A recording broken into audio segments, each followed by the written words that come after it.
As a preliminary matter, this is John Regan, Chair of the Auburn Planning Board. Permit me to confirm that all members and persons anticipated on the agenda are present and can hear me. We may have to do this twice because not everyone's here yet. Members, when I call your name, please respond in the affirmative. Ron Brooks. Nicholas Lynch. Steve Chambers. Present. Todd Corain. I'm going to continue with the reading, and we'll come back to the attendance. Town officials and employees participating when I call your name, please respond in the affirmative. Town planner Adam Menard. Here. Staff assistant Rachel Pressey. Present. Good evening. This is the open meeting of the Town of Auburn Planning Board of Tuesday, May 25th, 2021, now called to order at 7 p.m. This meeting is being conducted remotely consistent with Governor Baker's executive order of March 12th, 2020, due to the current state of emergency in the Commonwealth due to the outbreak of the COVID-19 virus. In order to mitigate the transmission of the COVID-19 virus, we have been advised and directed by the Commonwealth to suspend public gatherings, and as such, the governor's order suspends the requirement of the open meeting law to have all meetings in a publicly accessible physical location. Further, all members of public bodies are allowed and encouraged to participate remotely. The order, which you can find posted with the agenda materials for this meeting on the town's website, allows public bodies to meet entirely remotely so as long as reasonable public access is afforded so the public can follow along with the deliberations of the meeting. For this meeting, the Planning Board is convening by remote participation for the public only. Although some members of the Planning Board are physically located in the Selectmen's meeting room at Town Hall, those members and employees are practicing social distancing in accordance with the Governor's orders. For the public to join the meeting remotely by telephone, call 1-312-757-3121 and enter access code 133-747-477. Or the public can join via computer at gotomeeting.com/join/133-747477. The remote access information has been posted on the town's website identifying how the public may join. Please note that this meeting is being recorded by the Auburn Cable Television. Accordingly, those members of the Planning Board, employees, and members of the public who participate, please be aware that other folks may be able to see you, and please take care not to share your screen. Anything you broadcast may be captured by the recording. All supporting materials that have been provided to the members of the body are available on the town's website. The public is encouraged to follow along using the posted agenda. Meeting ground rules. We are now turning to the first item on the agenda. Before we do so, permit me to cover some ground rules for effective and clear conduct of our business and to ensure accurate meeting minutes. I, Chair of the Board, will introduce each speaker on the agenda. After they conclude their remarks, the Chair will go down the line of members, excuse me, inviting each by name to provide any comment, questions, or motions. Please hold until your name is called. Please remember to speak clearly and in a way that helps generate accurate minutes. Excuse me. For any response, please wait until the chair yields the floor to you and state your name before speaking. If members wish to engage in discussion with other members, please do so through the chair. Take care to identify yourself. After members have spoken, the chair will afford public comment as follows. The chair will first ask members of the public who wish to speak to identify their names and addresses only. Once the chair has a list of all public commentators, I will call on each by name and afford 3 minutes for any comments. Finally, each vote taken in this meeting will be conducted by a roll call vote.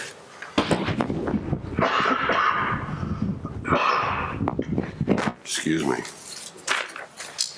We're going to try the roll call vote again. I'll start at the top of the list. For attendance of the Planning Board, Ron Brooks, Nicholas Lynch, Steve Chambers is here, Todd Corain. Here. We still don't have a quorum, do we? Oh, you do get 3. 3, okay.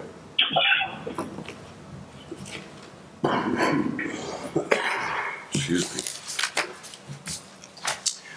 We now turn to the first item on the agenda. applicant Eastland Partners Incorporated, a definitive subdivision plan for 3 building lots and construction of a roadway and related infrastructure improvements on property located at 50 and 190 Washington Street, map 34, lot 4, map 27, parcel 14. Is there anyone from Eastland Partners representing this project? Good evening, Mr. Chairman, members of the board. My name is Steve O'Connell from Turning Point Engineering on behalf of Eastland Partners. Good evening. I believe this has gone back to Graves. Adam? Yep, that's correct. I can give the board an update if that's what you'd like, unless you have some other business you'd like to discuss first. You can give us a quick update, Steve. That'll be good. Great. It looks like Adam's going to pull up plan number 11. Yep, that's the perfect sheet to start with. So I thought it would be beneficial for the board and for staff that I submit a little bit of a cover letter summarizing the revisions, which I did. I'm not sure if everyone had a chance to review it, but I'll just run through it quickly now. So after one of our last meetings, I've been in touch with Bill Coyle, and Bill, really just brought some common sense to the situation and said, at the end of the cul-de-sac, you're going to have a driveway that provides access to lot 2. And I said, yes. And he goes, you're going to have a parking area on lot 2 for whatever building you build on lot 2. I said, yes. And he said, you're going to have a development on lot 1 along Washington Street. I said, yes. He goes, it's only a short distance to connect a future parking area on lot 2 to a future parking lot on lot 1. I said, yeah, it actually is. And he goes, well, why don't we just connect to those, and that'll be the second means of egress. And, I talked to my client and met with the Fire Captain Morin, Fire Prevention and Safety. And the result was the plan you see in front of you. So if you see the subdivision road comes off Washington Street on the right side of the plan. The road continues on. It goes off the plan a little bit, but then it comes back on in the cul-de-sac. So off the end of the cul-de-sac, we've got a 24-foot wide driveway, and then that provides access to lot 2, but it serves as the second means of egress, emergency access road. And then as it passes through lot 2, it pinches down to 20 feet as it crosses the wetland again and kind of comes back up to lot 1. So we met with, like I said, we met with Captain Morin. We got his criteria necessary to have this serve as a second means of egress for emergencies. And he's currently reviewing the plan, but I'm confident that he'll be satisfied because of his criteria going into it. There's a couple of aspects about this that I think the board will revisit when we're in front of you for site plan approval for lot 1 and lot 2. For example, nobody wants the second means of egress to come back out to Washington Street. It's just going to complicate having an additional curb cut. So this emergency access road will tie in somewhere on the development that will occur on lot 1, to be determined as that evolves.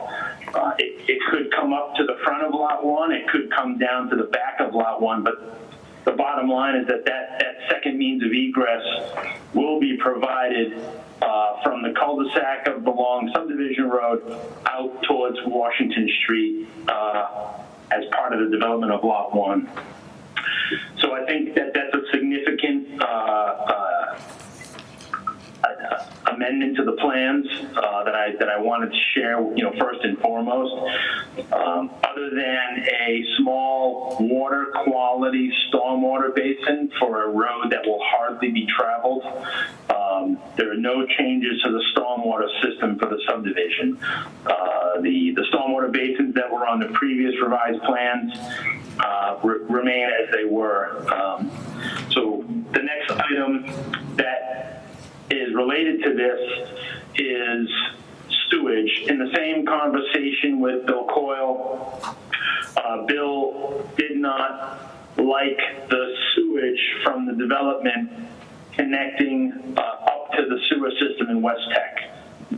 He requested and suggested that we connect to the existing sewer system up at the rear of the development on town land.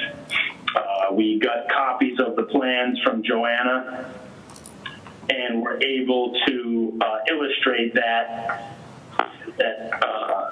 essentially what happens is, as part of this emergency access road, gravity sewer will run in that road from lot 1 and lot 2 to a pump station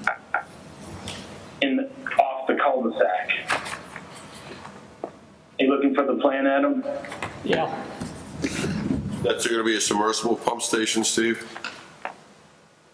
Yeah, it'll be a duplex wet well, so it'll have a wet well and then a valve pit, a well for the valve pit with control panels. It'll be municipal grade. I think if you look at sheet 8, there you go.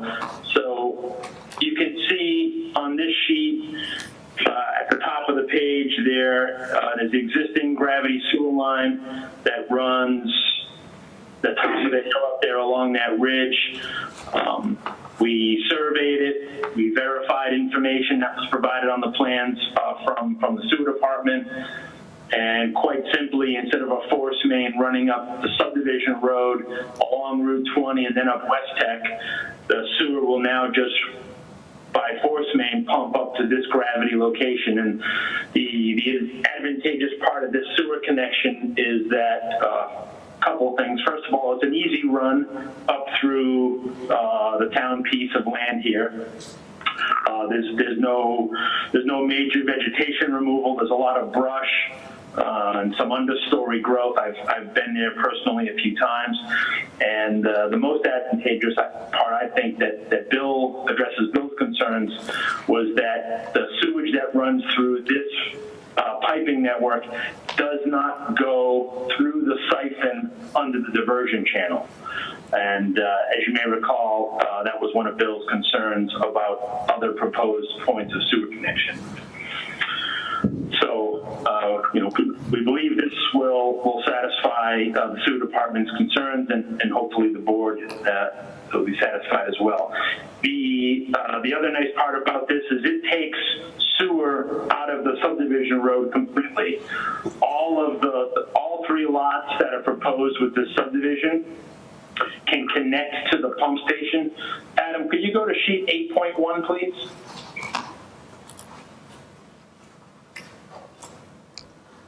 Yep, there we go. So at the bottom, you can see towards the bottom of that page near the cul-de-sac, we've reserved some space for the pump station.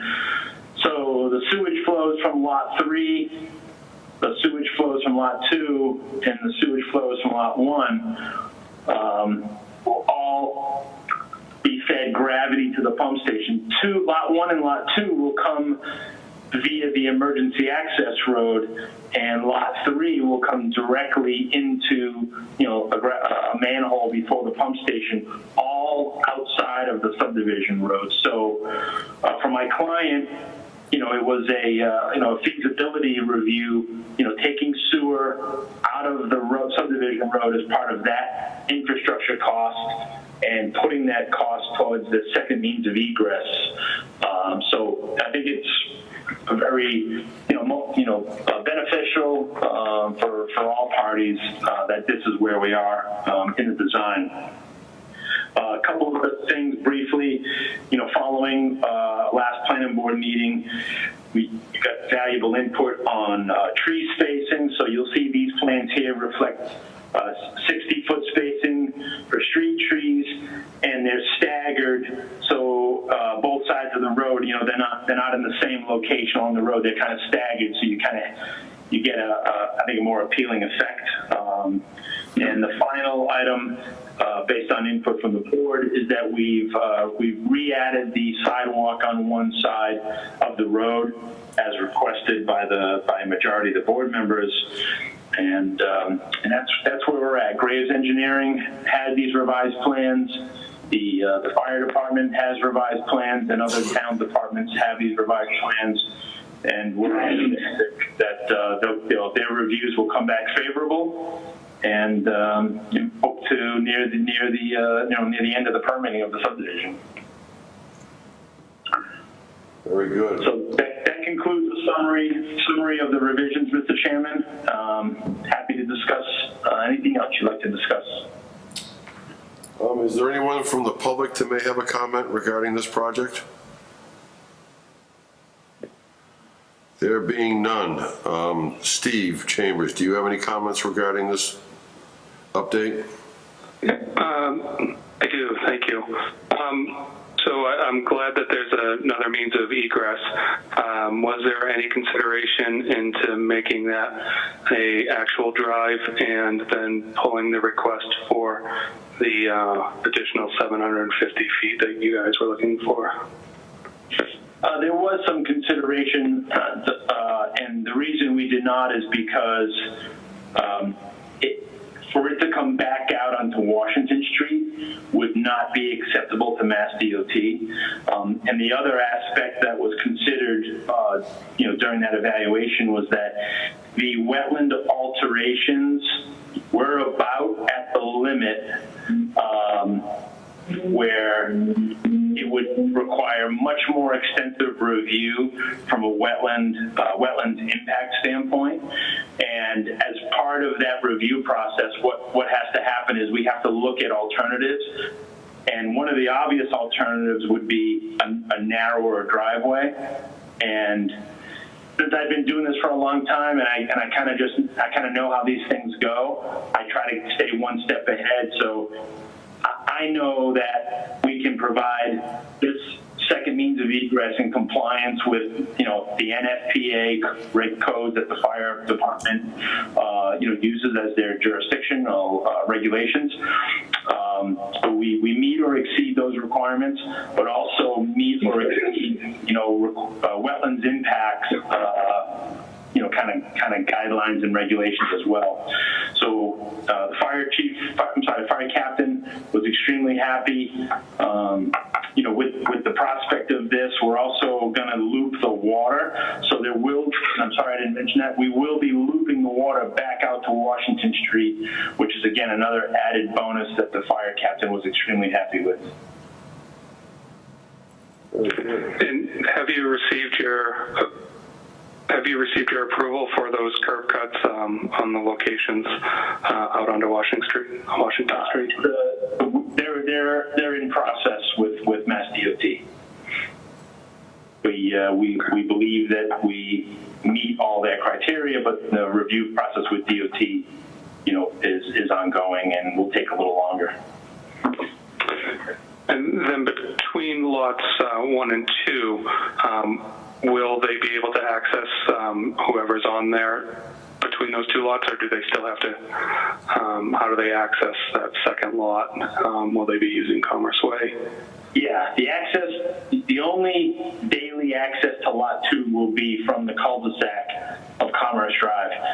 They'll come across the driveway off the end of the cul-de-sac, and then as part of the site plan for lot 2, when that time comes in the near future, you'll see an entrance into lot 2 off of this access road, but it will be gated.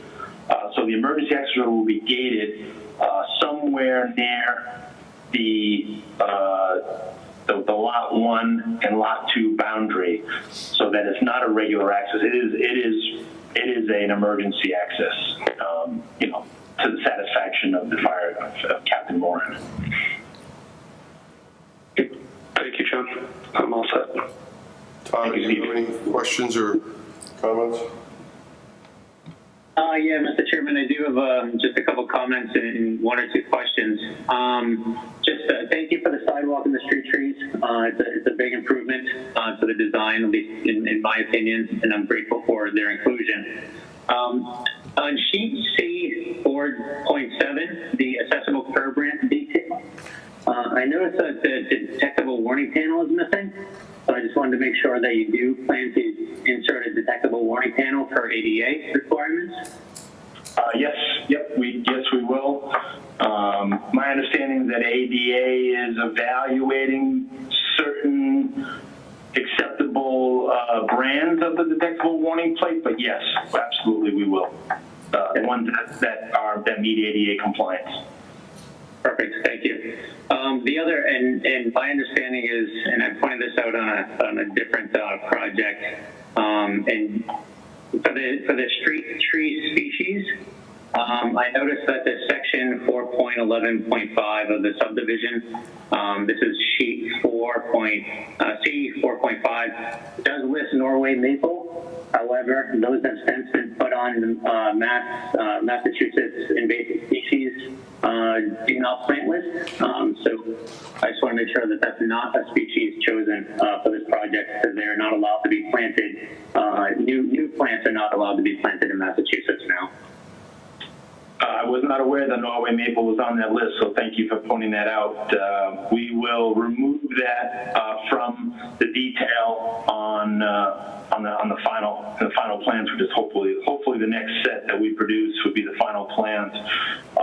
And we're happy to accept a condition that all, despite what the subdivision regulations allow, all trees considered to be invasive species would not be planted. Great, thank you. The last thing, in terms of the street light that you are proposing, do you know if this fixture is dark sky compliant? I believe it is.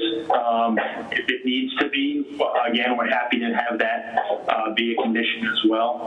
The cap that sits on top of that fixture is a solid cap, so it doesn't allow light to exit through the top. So, but I can certainly verify that, but I can also accept a condition that street lights be dark sky compliant. I don't want to speak for the other members of the board, but I'd be in favorable of that condition. The last thing I have, and I apologize if this was discussed at the first meeting when I had to leave early. In your discussions with Mass DOT, did you consider or look at creating a four-way intersection, bringing your street so it aligns with West Tech Drive and creating a four-way intersection that could be signalized? We definitely did, but what I would like to do is let Heather, our traffic engineer from Greenman Peterson, who's on the meeting, I'd like her to respond to that, because we've had this discussion in different small circles as this permitting has, occurred with other agencies as well. So Heather, take it away. Good evening, everyone. For the record, I'm Heather Monacup with Greenman Peterson, the traffic engineer for the proposed project. We did receive comments from VHB that were similar to this about making the driveways four-way intersections. And even before the comment letter came out, we were able to do that with our western driveway. However, the eastern driveway, we did look into making it more of a four-way with Patrick Mazda there, because that's closer to where we're proposing it right now. However, we're unable to do that at this point because of the utility easement that is there. We wouldn't be able to keep a roadway right underneath the utility easement. So we were unable to align that intersection. However, in our response to comments that was submitted for review back to the town in VHB, we did analyze it as a four-way intersection because they are only slightly offset. So not only did we update our traffic volumes as requested during the Saturday midday peak hour by VHB, we also, analyze that as a four-way intersection, and that will go to Mass DOT. It is their jurisdiction for their review and comment. And Todd, just to add add to that, when anytime where you try to do some work in New England Power Company's electric easement, they had very strict requirements. Oftentimes, they'll allow it, through what they call an assent agreement process.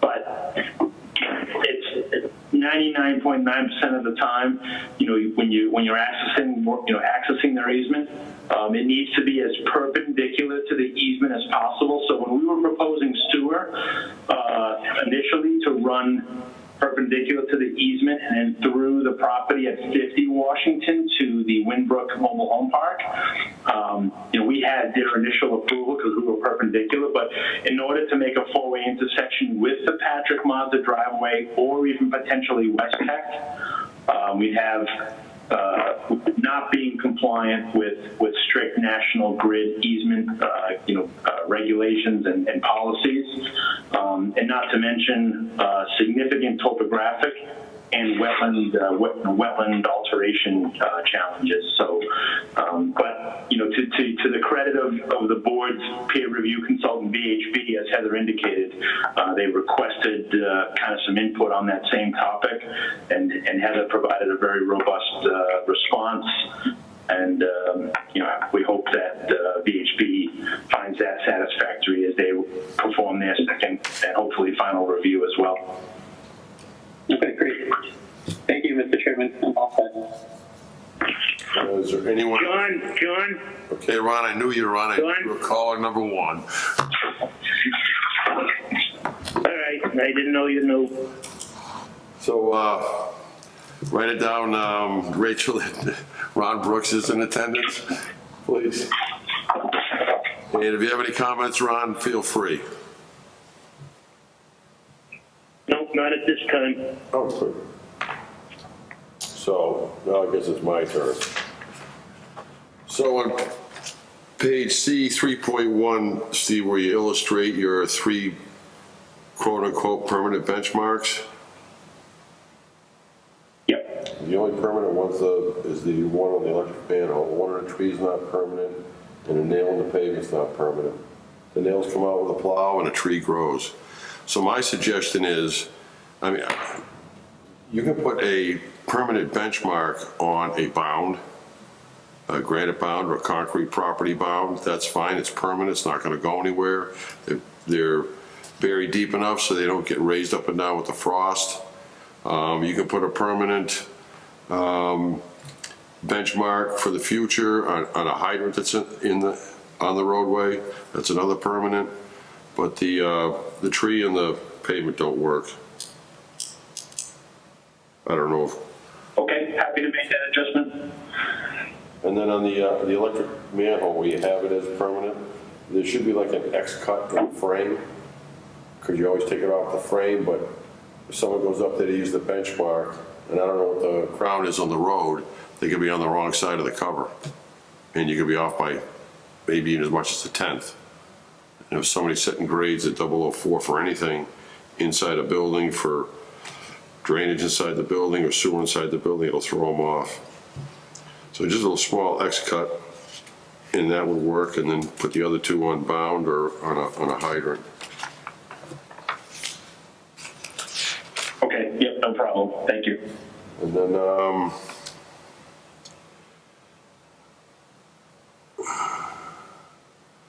on your typical utility trench on page C 4.1,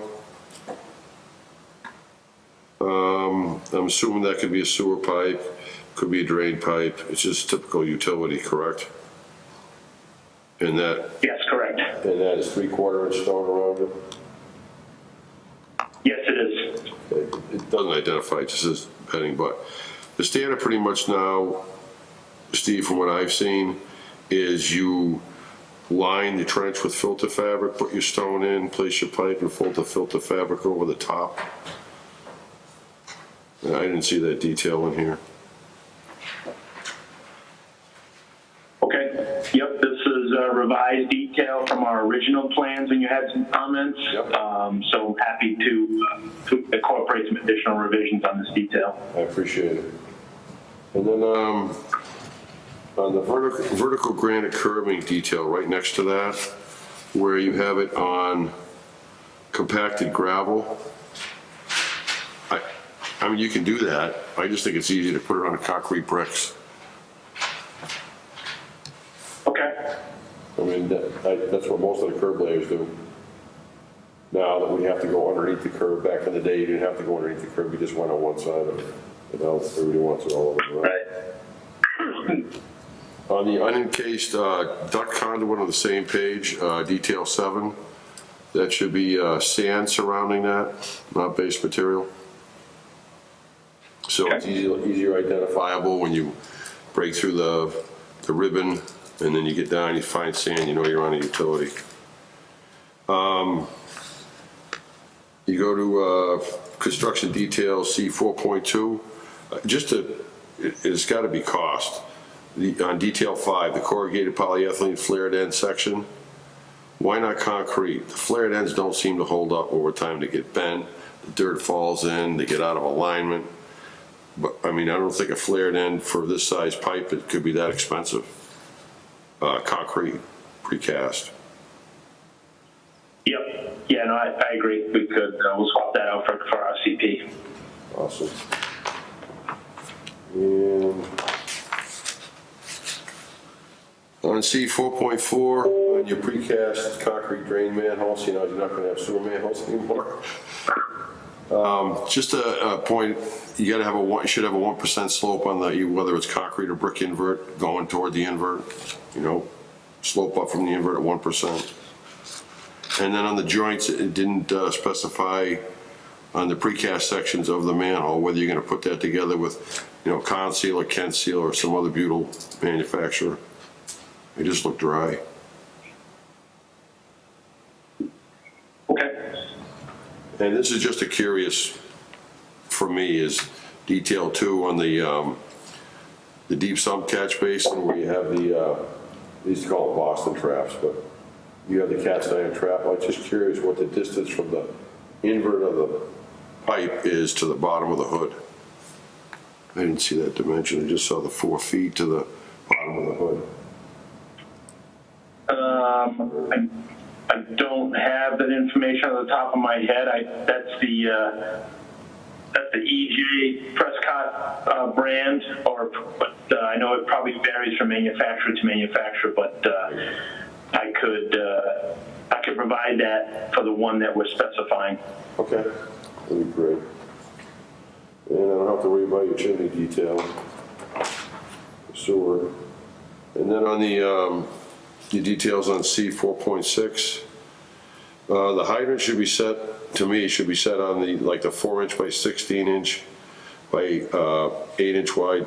Put 2 of them side by side, set them in so it's at the bottom flange right there, sits right on it. And then I see you have the roofing. Can you say that again, Mr. Chairman? Yeah, you just put you've seen the solid rectangular concrete blocks. They're 4 inches thick, they're like 8 inches wide, 16 inches long. You put 2 of them side by side under the center of the hydrant, and the hydrant sets on that instead of trying to set it on stone, because sometimes it'll tend to settle on you, and the hydrant will tip. But if you put it on the wall, You may not have noticed, we do call for a stone or precast bearing plate, 4 inches thick by 15 inches square. There's a lot of words on that detail. It probably could be depicted more clearly, but there's some text there that points to it. But your point's well taken. We can clean that detail up. That's exactly what I was looking for. Exactly, perfect. Okay, great. And then I was wondering if you're using Megalug fittings, because on a hydrant. Yeah, whatever the Auburn Water District will require. Okay, because usually on a hydrant connection, you have the T with the, it's called the valve anchoring T, so the valve goes right on the T, and that's what the swivel gland is for. And that way, that's tied to the T, so you don't have to worry about that. And then Megalug from there to the hydrant. Yep. We're will be obligated to provide whatever the Auburn Water District is going to require. If that's what they do, then that's what we'll have to do. But no, I agree with your assessment.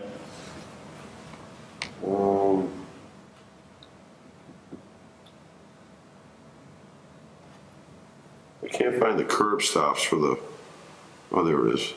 The curb stop should also be set on a concrete block. And what that does is, you know how the bottom of the box, Steve, is? It's got a U shape to it, so it fits over the pipe. Yeah. If somebody runs over that, it tends to shear the pipe. So we put a block underneath the actual curb stop that prevents that from happening. Speaking from experience, because it's happened to me. Yeah, that's all the comments I had. If that street light does not emit light from the top, I think it's a nice design for the street light. Kind of adds a little character. But no, I think this is my last comment. No, it isn't. On sheet C 6.4, on your curb detail, I know you're putting in the bituminous curbing, and the way this detail shows is the bituminous curbing sits down into the gravel compacted subbase, where the bituminous curb would actually sit on the binder, and then you put the top course down. Yeah, these details get a little bit tricky because, you know, the intent is to show so many other things. Right. But a thorough guy like you notices that sort of stuff, so we'll clean that up. I just didn't want the contractor to say, well, it shows it on the plans, that's how I'm doing it. Change order. Yeah, change order number 1. Yeah, exactly. Just out of curiosity, do you know what class DI? I don't know what class DI the town of Auburn calls for the water main on C7.1, probably class 52, that's general. Yeah, should be 52, yeah. Okay, and then, last but not least, the bridge crossings with the sewer and the water main. Well, the sewer's not there anymore, so you don't have to worry about that. But the water main, I didn't see a detail for that installation. I may have missed it. But I was wondering how thick the insulation was. Was there aluminum jacket, protective jacket going over the insulation? All that stuff. Yeah, we did not specify or provide a detail on the insulation. There's, you know, a number of products out there. It's like us to check with the Auburn Water and Sewer Departments. We can do that and inspect the insulation. That would be great, whatever they want. I don't know, is this Auburn Water Department or is it Elm Hill? Auburn Water. Is it okay? Yep.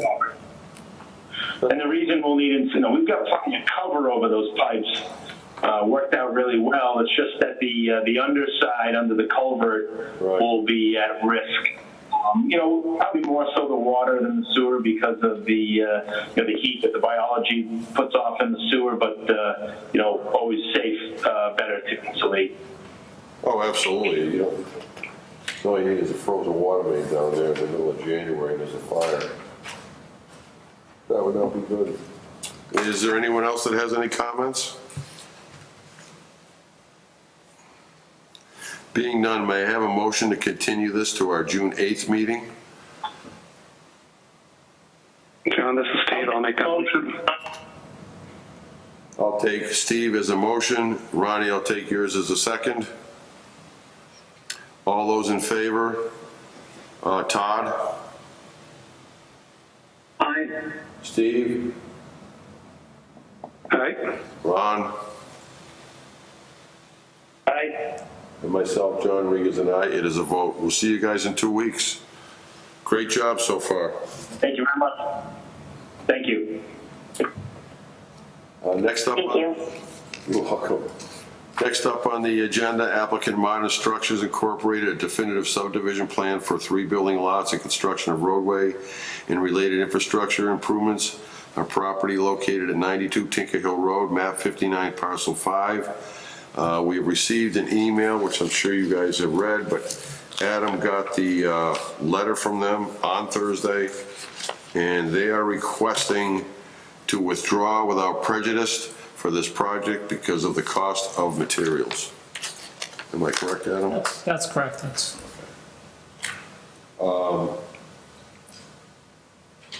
Number one, could I have a motion to close this hearing? This is Steve. I'll make a motion to close the hearing. May I have a second? Second, John. Thank you, Ron. All those in favor? Todd? Aye. Steve? Aye. Ron? Aye. I myself, John Regan, is an aye. It is a vote.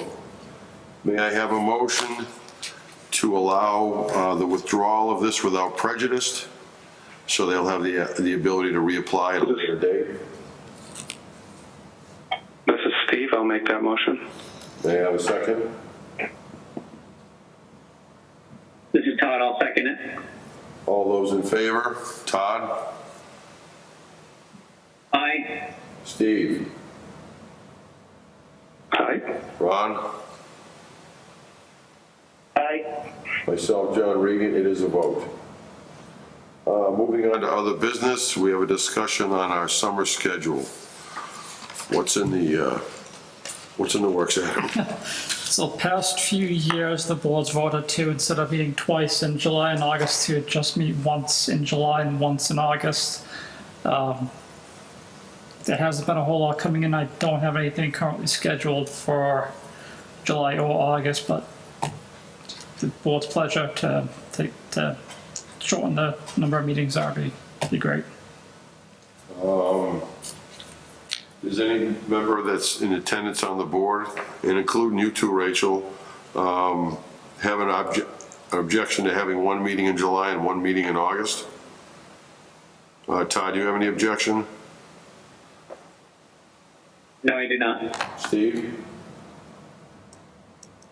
No objection, but I was wondering if we do one for July and then see what comes in and then make a decision on August after that. Good.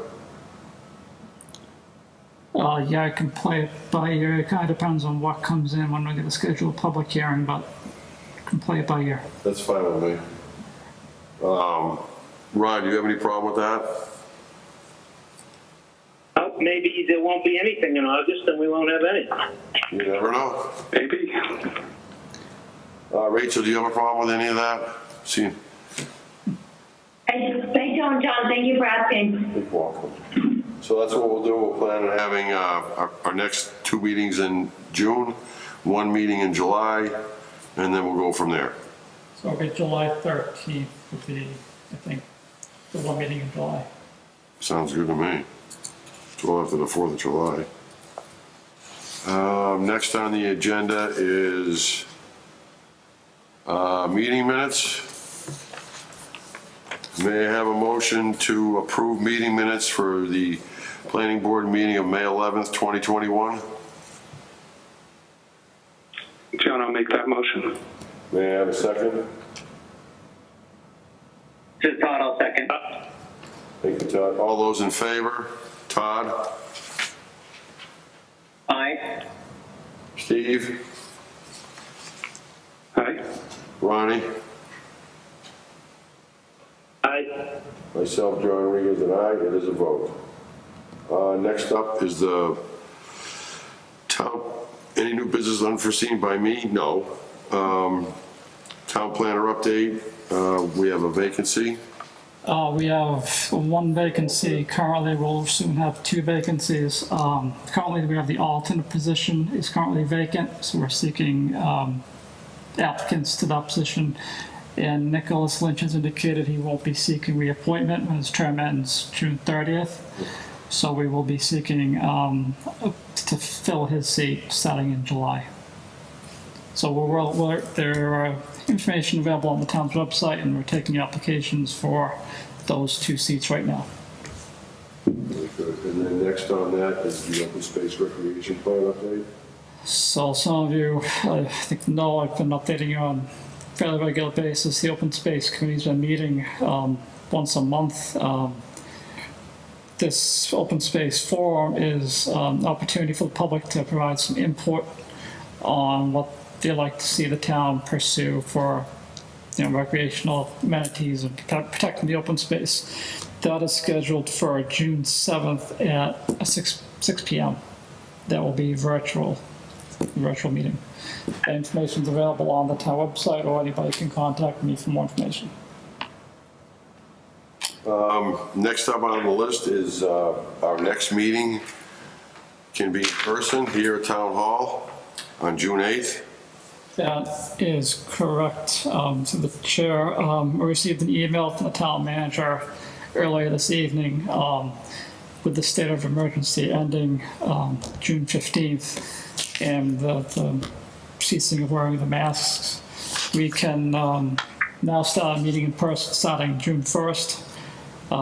We have to start meeting in person after June 15th unless something happens to change in the meantime. So our next meeting, June 8th, could be in person, probably in the Board of Selectmen room, because that is the most spaced out place.